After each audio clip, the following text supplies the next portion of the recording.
I lost myself to find the truth. The first three stages of the dark night.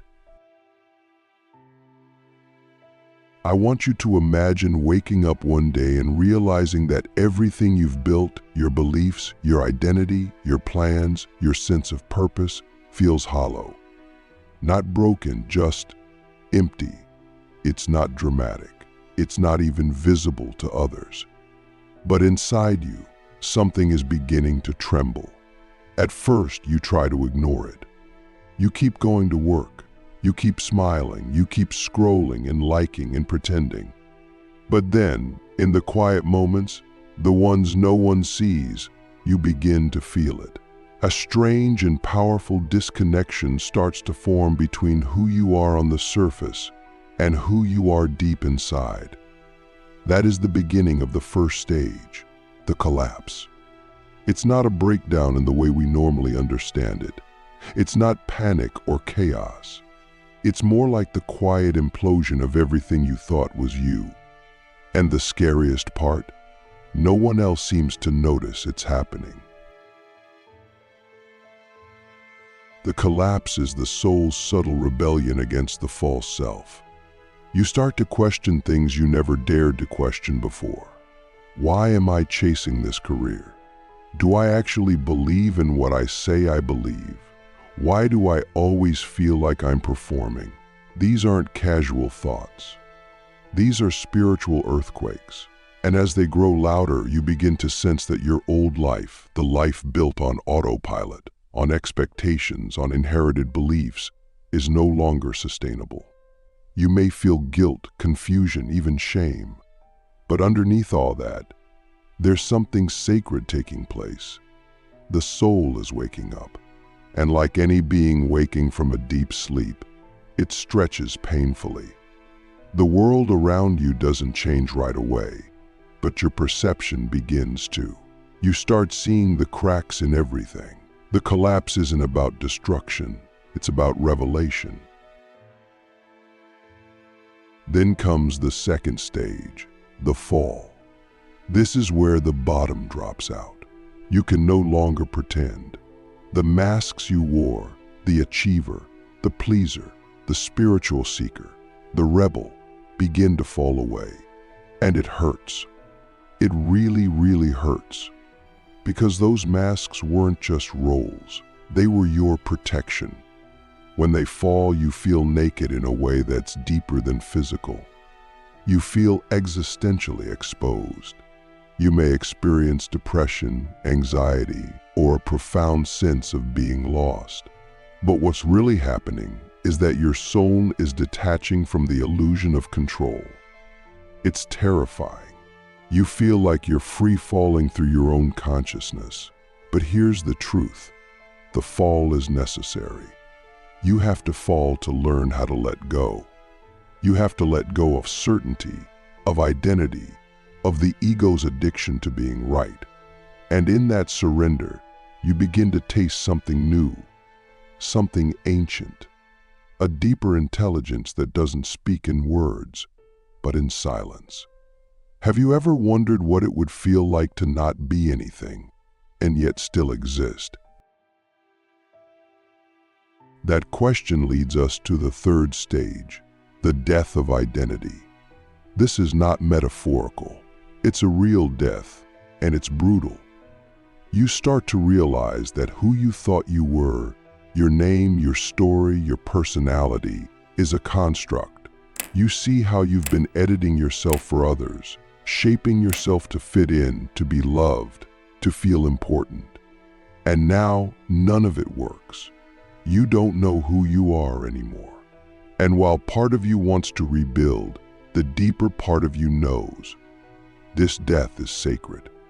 This is the ego's funeral. And it's the first real step toward awakening. But be warned, this stage is lonely. Not because you're physically alone, but because no one can walk this part for you. You're peeling away layers that have taken a lifetime to build. You're grieving a self that was never real. You may feel like you're disappearing, But what's actually happening is the birth of your true essence, raw, formless, free. And now I want to ask you something, not casually, but from one soul to another. Who would you be if you let go of everything you were taught to be? Sit with that. Let it disturb you. Because if you're brave enough to face the answer, if you're still here listening, then you're not just watching a video. You're answering a call. The dark spiritual awakening is not a punishment. It's an initiation. And the first three stages, the collapse, the fall, and the death of identity, are not the end. They're the sacred beginning. The fire has only just started, and in the next part, we dive even deeper, into the void, into the silence, into the parts of the self most people never dare to face. Are you ready to go further? Through the void, embracing the silence that destroys and heals. So you've passed through the initial fire. The collapse has stripped your illusions. The fall has shattered your certainty. And the death of identity has left you standing in the ashes of who you once were. Now you enter the fourth stage, the void. This is where most people turn back. This is the desert of the soul, the long night with no stars, the part of the journey that doesn't care about your spiritual quotes or vision boards. Nothing works here. There are no tools left, no teachings to hold on to. You try to pray, and your words echo back empty. You try to meditate, and all you feel is numbness. You try to feel something, anything, but it's like your soul has gone into hiding. And that's exactly what's happening. The void is not a place of punishment. It's a place of purification. It's where the soul goes to remember what it truly is, beyond identity, beyond story, beyond even belief. In the void, time breaks down. Some days feel like minutes. Some minutes feel like lifetimes. You may feel like you're floating in nothingness, like your life has become weightless, directionless, meaningless. But here's the paradox. This emptiness is sacred. It's not the absence of truth. It's the space where truth will be revealed. But only after you've proven you can sit in silence without demanding meaning. This is the stage of spiritual starvation. Your ego is starving for answers, for validation, for purpose, but none is coming. And in that starvation, something incredible begins. The ego starts to die for real, not just symbolically, not just intellectually, but spiritually. And in its place, a new awareness starts to flicker. It's quiet, it's still, but it's real. It doesn't shout, it doesn't sell, it just is. And for the first time, you start to feel it, the presence beneath the personality. Then comes the fifth stage, the mirror of shadows. This is where the void begins to reflect. And what it shows you is everything you've hidden from yourself, every suppressed emotion, every lie you told to survive, every wound you refused to feel. It all comes up now. Your trauma doesn't just surface. It stares you in the face, and not as something to fix, but as something to witness. This is shadow work in its rawest form. You aren't just reading about your wounds in a self-help book. You're feeling them in your bones. You're reliving the betrayals, the shame, the rage, the abandonment. Everything you tried to bury now rises like ghosts. And here's the truth. Most people are not ready for this stage. They run, they spiritualize, they bypass. But if you stay, if you dare to look at your darkest parts with eyes of compassion, you begin to reclaim your power. Because every shadow you face is a piece of your soul waiting to come home. This part of the journey is terrifying because it asks you to stop being a seeker and become a witness. It asks you to stop performing healing and actually feel the wounds, not fix them, not transcend them, just feel them fully. And this is where real transformation begins, because emotions are not weaknesses, they are sacred messengers. Your grief is holy. Your anger is a sword. Your fear is a compass. Every feeling you've disowned is a key to the parts of your soul you lost along the way. And when you stop trying to be spiritual and start being real, you begin to embody your truth. Not the truth someone taught you, not the truth you read in a book, but the truth that emerges from the marrow of your being. And that truth is not clean, it's not pretty, but it's yours, and it's powerful. This is the stage where you begin to understand the difference between spiritual performance and spiritual embodiment. You start to see how much of your old path was about escaping pain instead of integrating it. You begin to realize that the real awakening is not about feeling bliss. It's about becoming whole. And wholeness includes the parts of you that cry at 2 a.m., the parts that doubt, the parts that once hated yourself, the parts that wanted to give up. You don't transcend those parts. You invite them in. You put a chair at the table for your pain. And in doing so, you become something the ego could never imagine: authentic, not perfect, not enlightened, but real. And in a world addicted to illusion, being real is the most radical act of all. And now I ask you a question that may shape the rest of your life. Can you love the parts of yourself you were taught to hate? Not fix them, not hide them, but love them fully, without condition. Because if you can, you unlock the door to the next stage. A stage where the darkness no longer feels like a curse, but a crucible. Where your shadows no longer haunt you, they guide you. And where the void, once terrifying, becomes the womb of your rebirth. In the next part, we explore that rebirth. We'll walk through the fire of realization into the final stages of the dark awakening, where silence becomes wisdom and pain becomes purpose. But remember this before we continue: the void doesn't leave you empty, it leaves you clear. The sacred fire rising from the ashes of the self. If you've come this far, you're not just a seeker anymore, you're something else entirely.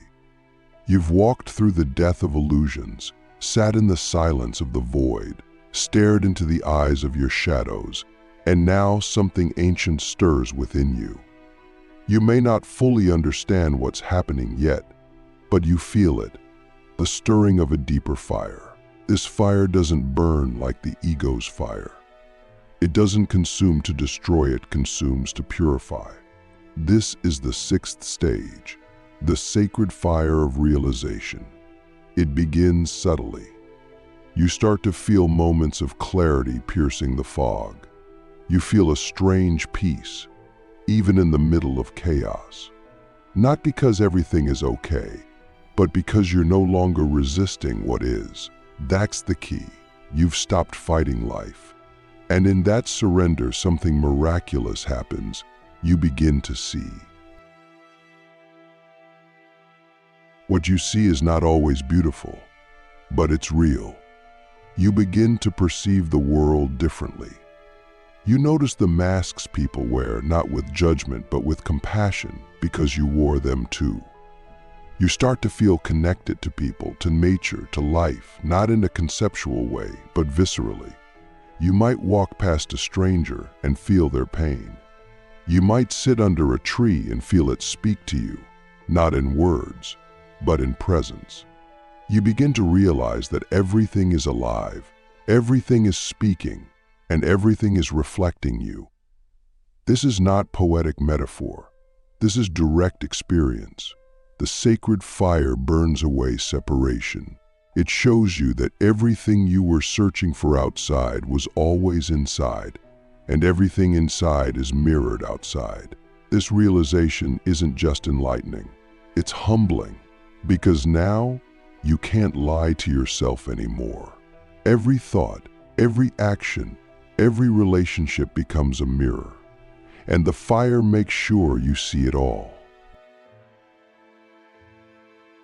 And this is where you begin to live differently, not because someone told you to, but because your old way of being is no longer possible. You can't betray your truth anymore.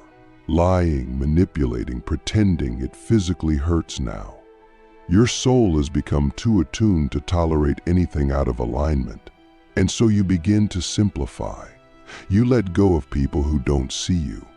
You walk away from environments that drain you. You say no to what once seduced you. This isn't about becoming a saint. This is about becoming honest. You're not trying to be good. You're striving to be real.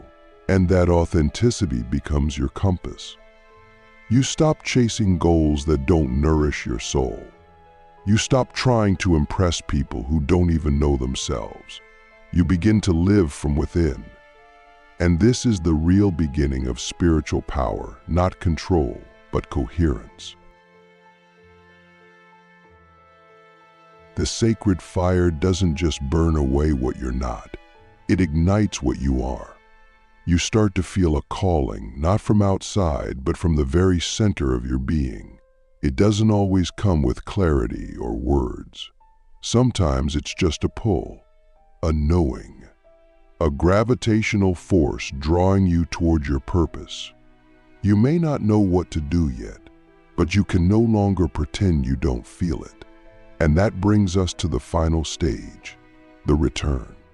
This is the moment when you come back into the world, not as who you were, but as who you've become. And it's not a grand return. There's no parade, no announcement, just presence, quiet, rooted, and unwavering presence. You walk through the same world, but you're no longer of it. You're not above it either. You're in it, fully, but with new eyes, new breath, new depth.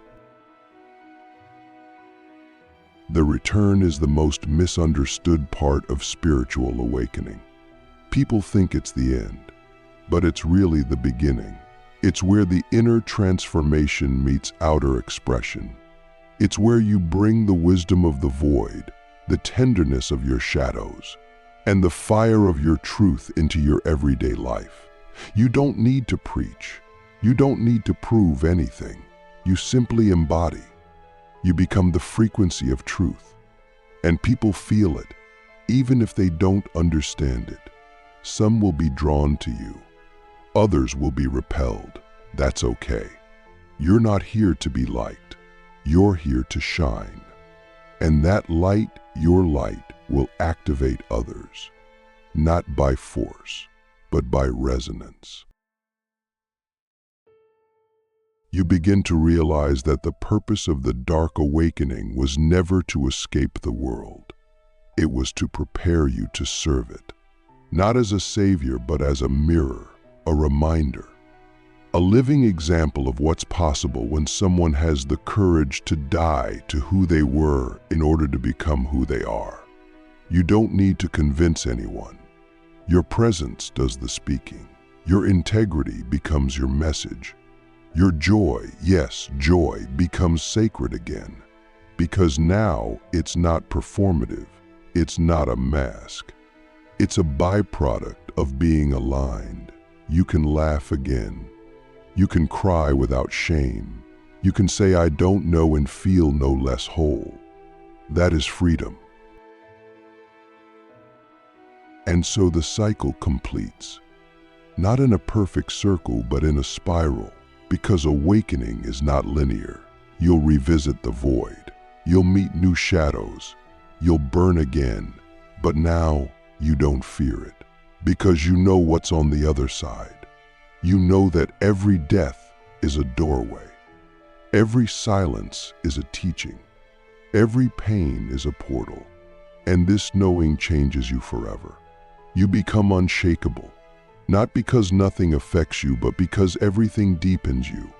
You don't avoid life anymore.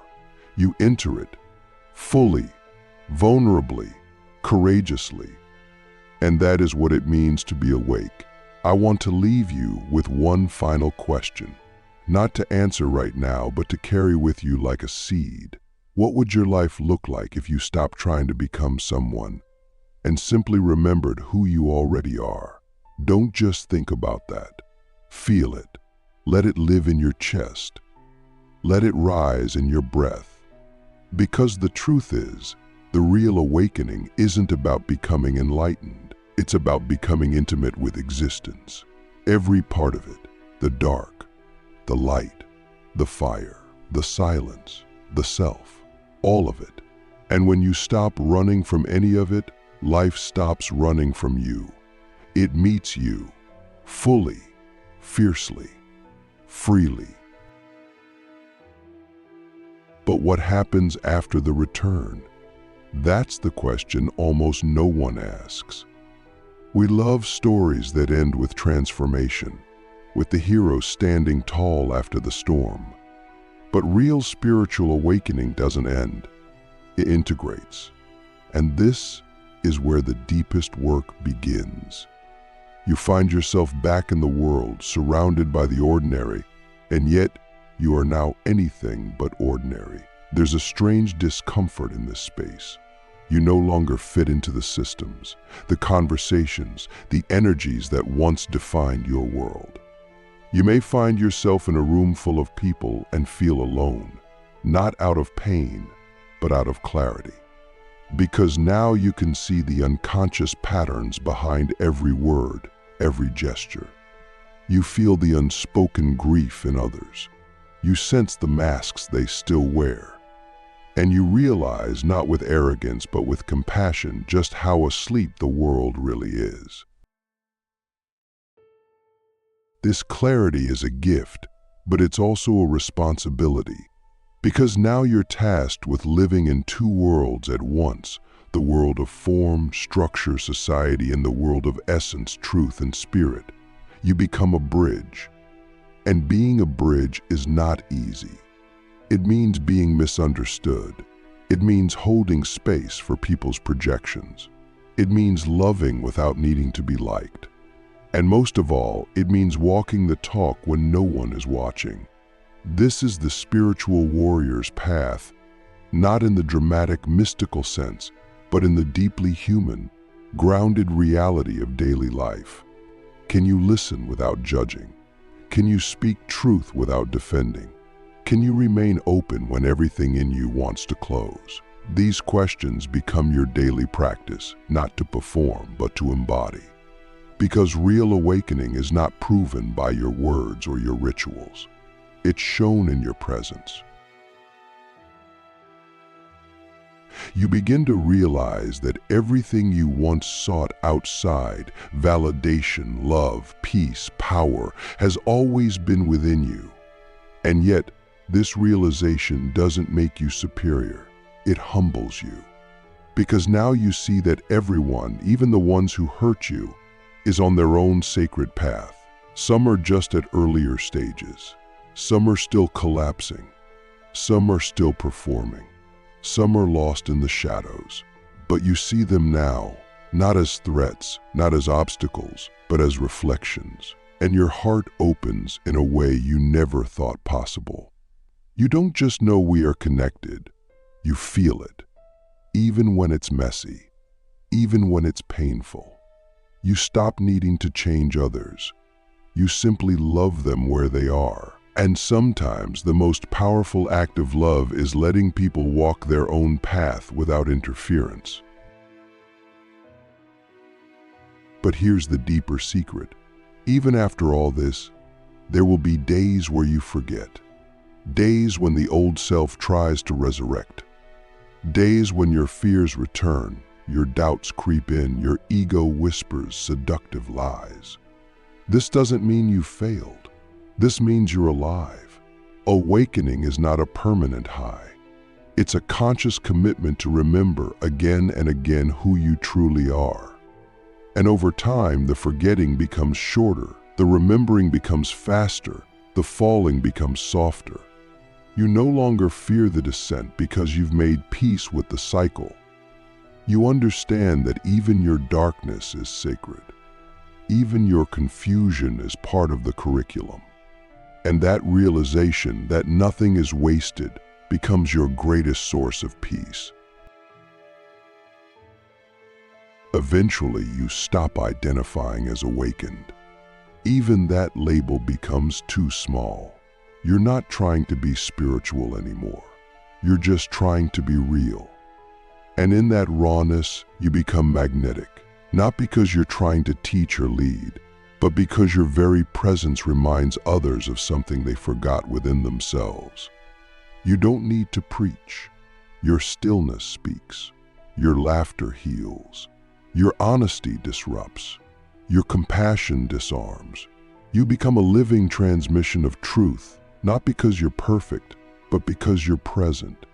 And that presence is what the world is starving for. Not more gurus, not more knowledge, but more embodied soulfulness. More people willing to show up, fall apart, rise again, and tell the truth about all of it. So this is what it means to walk the 7 stages of dark spiritual awakening. It's not a trend.